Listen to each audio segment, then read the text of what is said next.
बिस्मिल्लाहिर्रहमानिर्रहीम। अस्सलाम वालेकुम नाज़रीन। 18 मई 2025 को राहु और केतु ने नए घर बदले हैं, तो वो एक्वेरियस राहु एक्वेरियस यानी दल में, और केतु जो है वो असद यानी लीव बुर्ज में दाखिल हो गए हैं। तो ये तब्दीली जो है 5 दिसंबर 2026 तक जारी रहेगी और तमाम 12 बुरूज पर गहरे असरात डालेगी। ये गोचर जो हुआ है वो आपके कर्म, रूहानी बेदारी और ज़िंदगी के मुख्तलिफ पहलुओं पर, जैसे कि कैरियर, ताल्लुकात और मालियात पर असरअंदाज होंगे।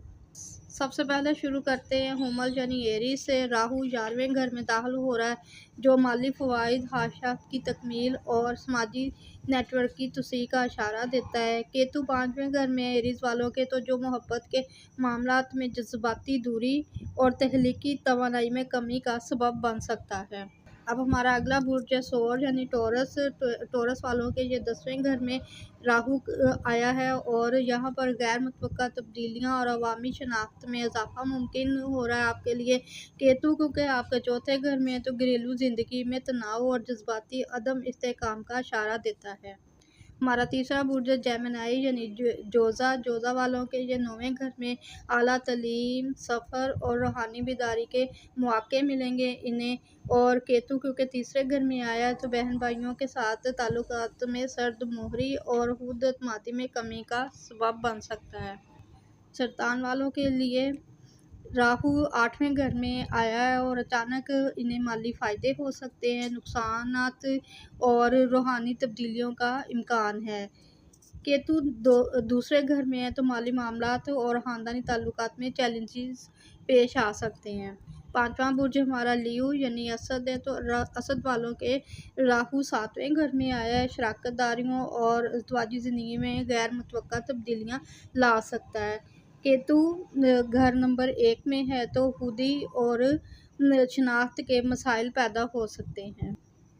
सुमला वालों, आपके लिए राहु 6वें घर में है और दुश्मन पर फतह और सेहत के मामलात में बेहतरी का इम्कान है। केतु आपके 12वें घर में है, तो आपके अखराजात में इजाफा होगा और नींद के मसाइल सामने आना शुरू हो जाएंगे। हमारा अगला बुर्ज है मीज़ान यानी लिब्रा वालों के लिए राहु 5वें घर में है, तहलीकी सलाखतों में इजाफा होगा और मोहब्बत के मामलात में दिलचस्पी का इशारा देता है।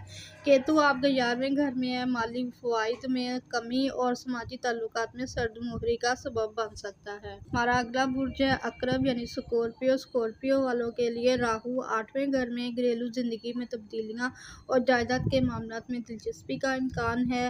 केतु 10वें घर में है, कैरियर में चैलेंजेस और अवामी शनाख्त में कमी का इशारा देता है। कौस यानी सजिटेरियस वालों के लिए राहु तीसरे घर में है, खुद एतमादी में इजाफा और सफ़र के मौके फराहम करता है। केतु आपके 9वें घर में है, रूहानी बेदारी और आला तलीम में दिलचस्पी का इशारा देता है। जद्दी यानी कैप्रिकॉर्न वालों के लिए राहु दूसरे घर में है, माली फ़वाइद और ख़ानदानी ताल्लुकात में बेहतरी आने का इम्कान है। केतु 8वें घर में है, रूहानी तब्दीलियाँ और खुफिया मामलात में दिलचस्पी का इशारा देता है। अब हम बात करेंगे दल्व यानी कि एक्वेरियस बुर्ज की। एक्वेरियस वालों, आपके लिए राहु पहले घर में है, खुद एतमादी में इजाफा और शख्सियत में तब्दीली का इम्कान है। केतु आपके 7वें घर में शराकत दारियों और ज़वाजी ज़िंदगी में चैलेंजेस पेश आ सकते हैं आपको। हमारा अगला बुर्ज है होत यानी पाइसिस वालों, आप राहु आपके 12वें घर में अखराजात में इजाफा और रूहानी बेदारी का इम्कान है। केतु आपके 6ठे घर में सेहत के मामलात में बेहतरी और दुश्मनों पर फतह का इशारा देता है। ये थी राहु और केतु के घर तब्दील करने की जर्नल रीडिंग। अगर आप चाहते हैं कि आप अपने जायचे मुताबिक पता करें, तो उसके लिए आपको पेड जायचा बनवाना चाहिए। तो व्हाट्सअप में डिस्क्रिप्शन में आपको व्हाट्सअप का नंबर मिल जाएगा। आप हमारी वीडियो को लाइक करें, शेयर करें, हमारे चैनल सितारों की ज़ुबान को